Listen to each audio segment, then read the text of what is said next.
ஒரு சில மக்கள் வந்து இந்த விஷயம் பண்றதுனால ஃபியூச்சர்ல எவ்வளவு பேர் பாதிப்பு வரும்னு தெரியாம பண்றாங்க.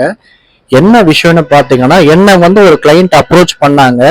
எந்த விஷயத்துக்கு பாத்தீங்கன்னா, என்னோட கிளையண்ட் 13 வருஷத்துக்கு முன்னாடி ஒரு எஜுகேஷன் லோன் வாங்கிட்டு அதை கட்ட முடியாம இத்தனை வருஷமா இழுத்தடிச்சிருக்காரு. என்ன விஷயம்னு பாத்தீங்கன்னா, அந்த டைம்ல அவருக்கு வந்து வேலை கிடைக்கல. எஜுகேஷன் லோனை பொறுத்த வரைக்கும் படிப்பு முடிச்சதுக்கு அப்புறம் வேலைக்கு போனதுக்கு அப்புறம் பே பண்ணா போதும், ஓகேங்களா? ஸோ அந்த பேசிஸ்ல எஜுகேஷன் லோன் தருவாங்க.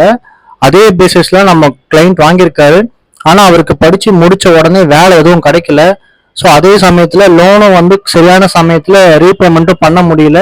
என்ன இருக்கு, இன்னைக்கு பண்ணலாம் அப்புறம் பண்ணலாம், வேலை கிடைச்சதுக்கு அப்புறம் பண்ணலாம், தள்ளி தள்ளி தள்ளி தள்ளி 13 வருஷம் ஆயிடுச்சு. அவருக்கு அவர் வாங்கின லோன் என்னவோ பாத்தீங்கன்னா 4 லட்சம் 4.5 லட்சம் கிட்டதான் வாங்கியிருக்காரு. ஆனா ஒரு ரீபேமெண்ட் அந்த பெனால்டி எல்லாம் போட்டு அவருக்கு ரீபேமெண்ட் வந்து பாத்தீங்கன்னா 13 லட்ச ரூபாய் கிட்ட வந்திருக்கு. அதுக்கப்புறம் தான் கிளைண்ட் நம்மளை அப்ரோச் பண்ணாரு. நான் அந்த பேங்க்கை வந்து அப்ரோச் பண்ணி பேசினேன்.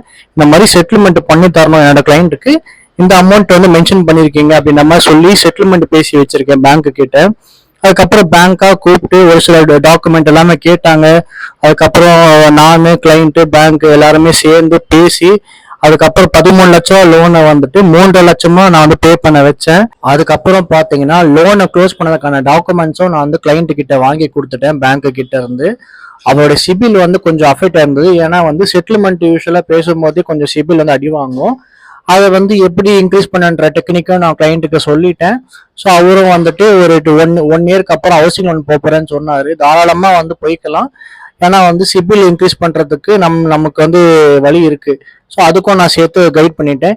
இந்த மாதிரி தப்பை வந்து யாரும் பண்ணாதீங்க. ஒரு லோன் வந்து எடுக்கிறீங்கன்னா அதை ரீபேமெண்ட் பண்ணுங்க. அப்படி இல்லை செட்டில்மெண்ட் பேசி அந்த லோனையாச்சும் முடிச்சிருங்க. இல்லாட்டி ஃபியூச்சர்ல வந்து உங்களுக்கு பெரிய ஆபத்தா வந்து முடியும். அது கண்டிப்பா. உங்களுக்கு ஏதாவது லோன் செட்டில்மெண்ட் பண்ணணும்னா தாராளமா இந்த நம்பருக்கு எங்களை காண்டாக்ட் பண்ணுங்க. நாங்க உங்களுக்கு வந்து ஹெல்ப் பண்ணுவோம்.